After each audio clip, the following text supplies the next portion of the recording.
आज 14 अप्रैल 2025 है। हर साल 14 अप्रैल को हम अंबेडकर जयंती के रूप में मनाते हैं। डॉक्टर भीमराव अंबेडकर का जन्म 14 अप्रैल 1891 को उस समय के मध्य प्रांत और आज के मध्य प्रदेश के महू नामक जगह पर हुआ था।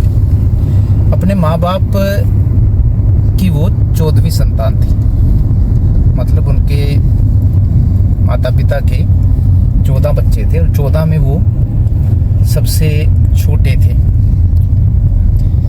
अंबेडकर के जो पिता थे वो उस समय ब्रिटिश सरकार में सेना में एक ठीक ठाक पद पर कार्यरत थे, इसलिए अंबेडकर को स्कूल जाने का अवसर मिला। जबकि जिस जाति में वो पैदा हुए थे उस जाति के लोगों को उस समय स्कूल जाने का अवसर नहीं मिल पाता था, क्योंकि सेना में एक ठीक ठाक पद पर थे पिताजी, इसलिए उनको ये अवसर मिला। लेकिन उस समय इस जाति के लोगों के साथ भेदभाव बहुत ज़्यादा किया जाता था। तो पहली बार जब अंबेडकर स्कूल जाने लगे तो उनकी माँ ने उनको बस्ता देते हुए एक बात कही कि बेटा सहना बहुत पड़ेगा, इसलिए जो भी कुछ कहे उसको सह लेना, लड़ना नहीं किसी से भी। तो ये बात इसलिए कही क्योंकि उस समय समाज में सिर्फ ऊंची जाति के लोगों को ही शिक्षा प्राप्त करने का अवसर मिलता था। अंबेडकर ने अपनी जीवनी में लिखा है कि जिस स्कूल में वो पढ़ते थे उस स्कूल में उनके जो पानी पीने का बर्तन था वो दूसरी जाति के लोगों से अलग था, और पानी भी उनको अपने आप पीने की आज्ञा नहीं थी। पानी पीने के लिए एक पियन रखा गया था और वो पियन ही उनको, चपरासी जिसको हम कहते हैं, वो उनको पानी पिलाता था। तो वो लिखते हैं कि नो पियन नो वाटर, मतलब जिस दिन वो पियन नहीं आता था उस दिन वो पानी भी नहीं पी सकते थे। बड़े एक भेदभाव वाले माहौल में उन्होंने शिक्षा प्राप्त की। एक और बात जो है वो ये है कि जब उन्होंने 4थी क्लास पास की तो उनके पूरे गांव में उनके पिताजी ने पार्टी दी। पार्टी इसलिए दी कि पूरे गांव में अंबेडकर को छोड़कर किसी भी व्यक्ति ने 4थी क्लास पास नहीं की थी। 4थी क्लास उन्होंने फर्स्ट डिवीज़न में पास की, और स्कूल में ये नियम था कि जो भी बच्चा फर्स्ट आता था उसको सबसे आगे बिठाया जाता था।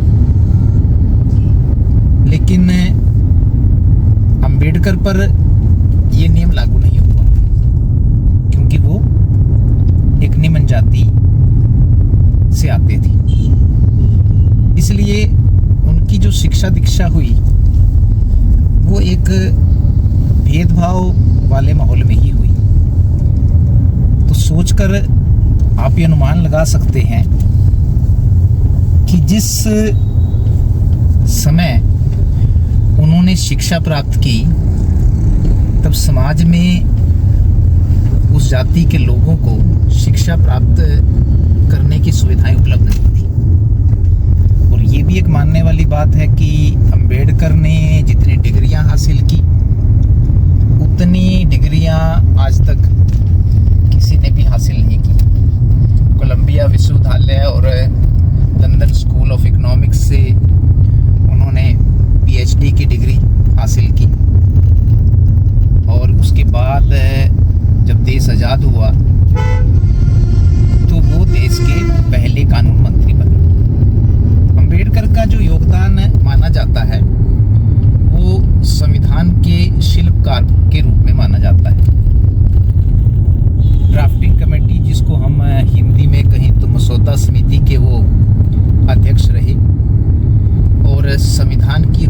संविधा तैयार करने का काम उन्हीं के सिर पर आया। तो संविधान को लिखने का जो काम है वो उन्होंने ही किया। समाज में निम्न जाति, अनुसूचित जाति, अनुसूचित जनजाति के लोगों को जो आज उचित स्थान मिल पाया है वो वास्तव में अंबेडकर के ही प्रयत्नों से मिल पाया है, जिसके कारण इन जातियों के खिलाफ जो भेदभाव है वो कम हुआ है। अंबेडकर की वैसे तो बहुत सारी खासियतें हैं। एक और खास बात ये थी कि उनको पढ़ने का बड़ा शौक था।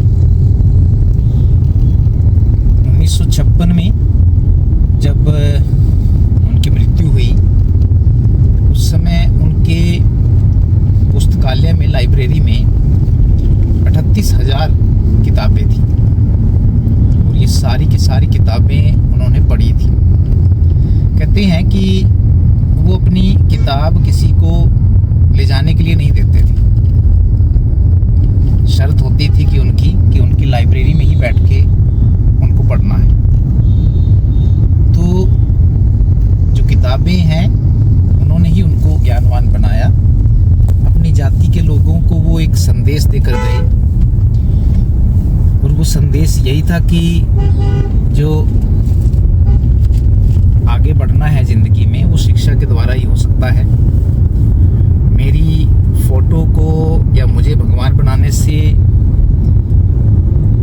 आप आगे नहीं निकल सकते हैं। शिक्षा ही वो जरिया है जिससे आप समाज में ऊंचा स्थान प्राप्त कर सकते हैं और भेदभाव को मिटा सकते हैं। आज की पीढ़ी अंबेडकर को कितना याद रखती है, ये एक बड़ा प्रश्न है, क्योंकि सिर्फ एक दिन या 14 अप्रैल को अंबेडकर जयंती मना लेने से अंबेडकर के विचारों को नहीं जाना जा सकता है। उनके विचारों को समझने के लिए उनके जो आदर्श हैं उनको सीखना होगा और पढ़ना होगा।